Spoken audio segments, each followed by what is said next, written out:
Yang jelas untuk pemelihara ikan itu ada 3 faktor penting. Pertama, kita ada faktor bibit, pakan, dan kolam itu sendiri.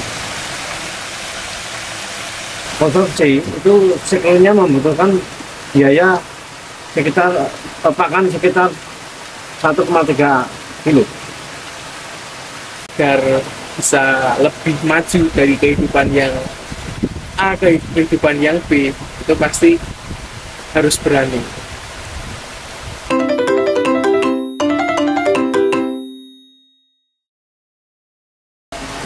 Nama saya Pak Yun, artinya Suharman.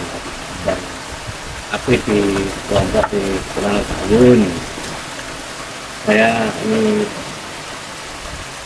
melakukan budidaya ikan, khususnya pembesaran ikan nila. Awalnya kita dulu membentuk suatu kelompok. Namanya kelompok kan harus ada bersama dari anggota satu dengan yang lain. Itu harus dapat kesepakatan. Jadi apa ya? Memperlancar itu tujuan kelompok. Dan kita banyak kerja bersama dan kelompok. Awal kita mau menebar ikan itu ada persiapan, satu persiapan kolam, ada pengeringan, pembersihan kolam dari segala sisa-sisa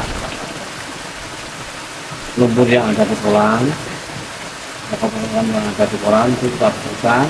Tujuannya untuk apa? Untuk mengurangi apa ya? Itu amonia yang ada di kolam itu mengganggu pertumbuhan ikan.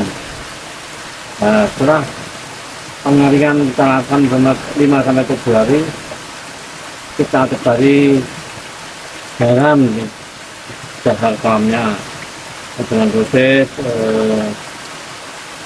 3 on per meter persegi. Penting sekali itu adalah tindakan awal untuk penyakit. Nah, juga. Nah, kalau penyakit itu sudah menjalar, kita susah. Kalau kita cegah dulu itu nanti saya kira akan lebih aman dan kan banyak yang selama kita pelihara.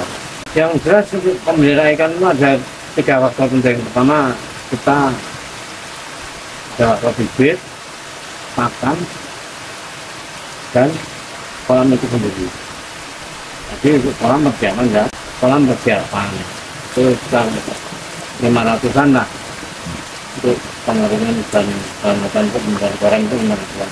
Bibit nanti itu sekitar 2 kental. 2 kental kalau seharga 25.000 per kilo untuk bibit, jadi membutuhkan 5 juta. Pakan itu kita menggunakan sekitar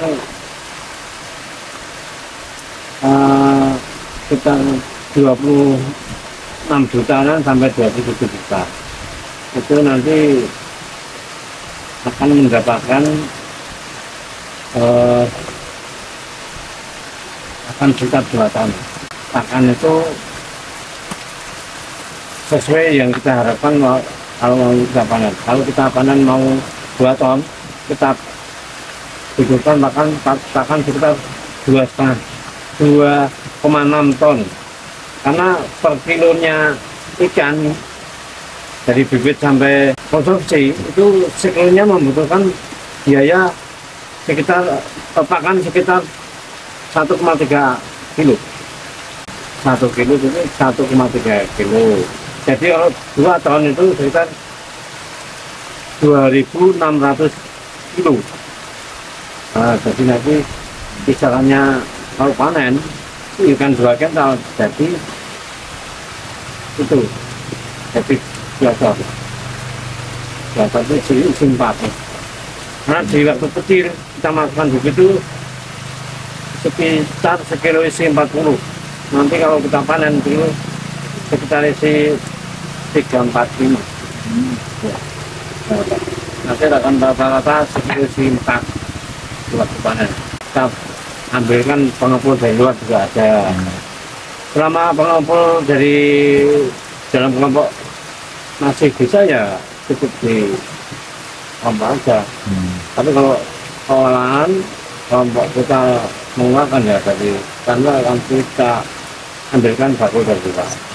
Itu ya pengumpul itu lokasi sudah punya langgan, rumah makan. Ada yang minta bersih di sini, di siangi di sini. Ada juga ada yang minta hidup, kirim hidup lah. Tuh. Sampai ke Magelang, sampai Kota Jogja, sampai Solo juga. Nah, karena itu merupakan karena itu kita kan sering melihat tempat lain berhasil banyak, kita juga ingin berhasil dan kita juga melihat potensi kita juga memang tetap memang ada potensi untuk jadi sentra perikanan.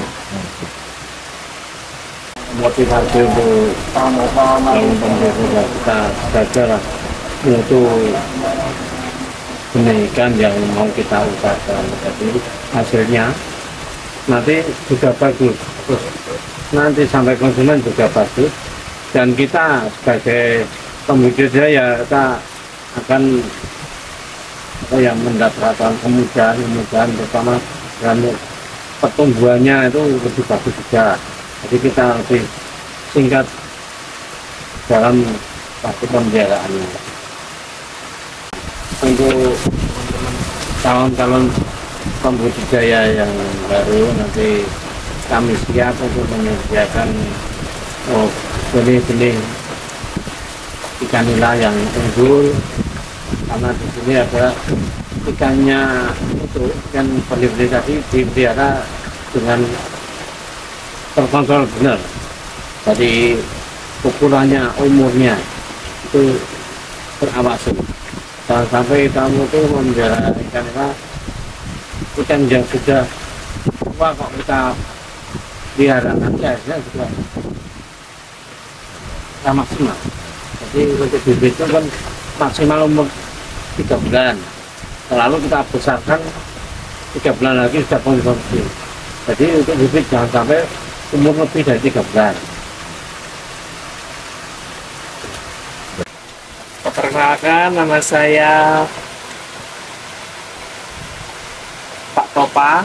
Jadi saya salah satu petani di Subudi Kucir Minang Taruna ini, yang menjadi salah satu lokasi percontohan budidaya nila merah dengan sistem tambak pada udang faname. Jadi guna dari kincir air tersebut salah satunya sebagai suplai oksigen, dikarenakan di setiap kolamnya yang sebenarnya kolamnya seharusnya itu muat seumpama 1 ton ikan, dan jika dikasih yang sebelum dikasih kincir air, setelah dikasih kincir air jadi bisa muat 7 sampai 10 ton. Jadi nanti sistemnya 3 bulan panen. Untuk benihnya ya memang ada beberapa petani yang membudidayakan atau khusus perihal indukan dan penetasan gitu. Jadi kita ngambil dari situ, baru kita lakukan pembesaran selama 3 bulan tersebut. Saya baru kisaran 3,5 tahun ya mendalami ini, dan juga alhamdulillahnya belum lama kemarin juga mendapatkan bantuan dari Dinas Perikanan, juga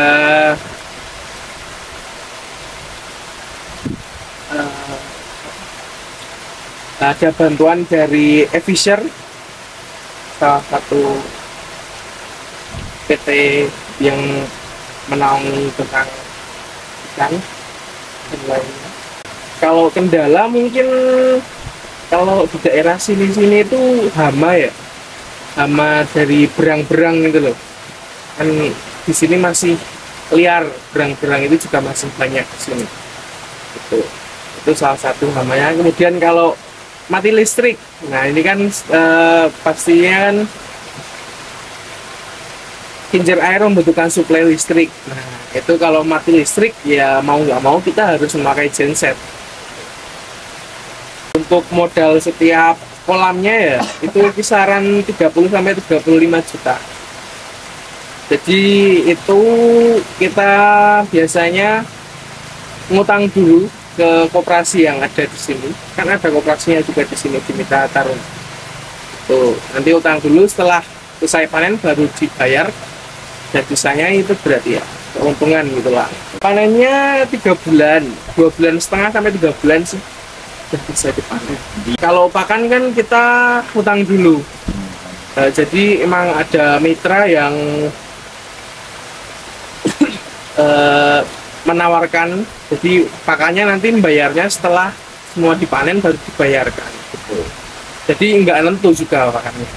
Itu modal buat operasional skala 3 bulan ya kisaran 30 sampai 35 juta itu. Nah kalau hasil yang dipanen ya tergantung, pastinya tergantung bibitnya juga, bagaimana kualitas bibit, kemudian airnya kan juga pasti ada endapan kotoran di bawahnya. Nah itu kan pasti juga perlu dilakukan filterisasi. Untuk panen kita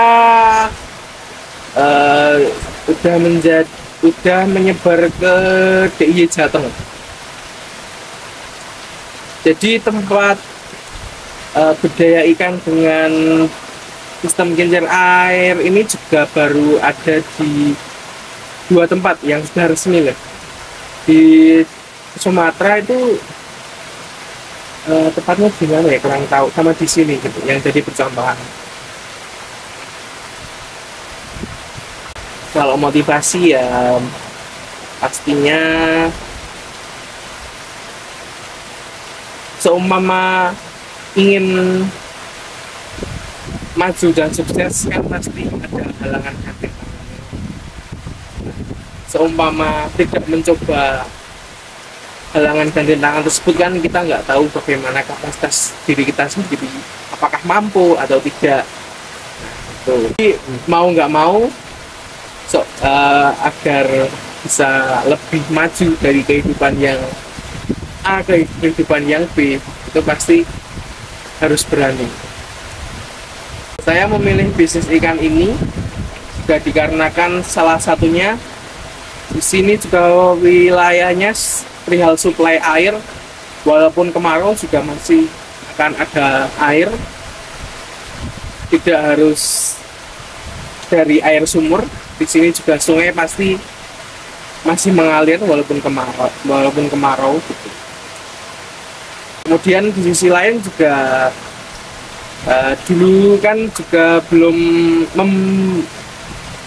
menggunakan teknologi dalam perihal perikanan ini. Baru di akhir-akhir tahun ini baru menggunakan teknologi dalam perikanan, juga hasilnya lebih memuaskan.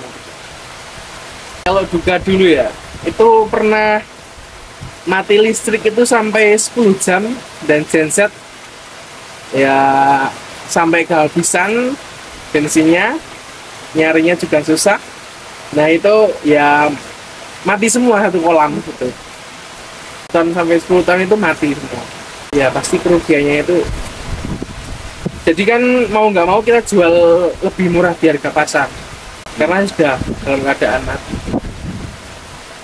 Kalau sukanya ya hobi sih sebenarnya Mas. Kayak seneng aja ngelakuin kegiatan ini gitu. Udah terbiasa juga kan.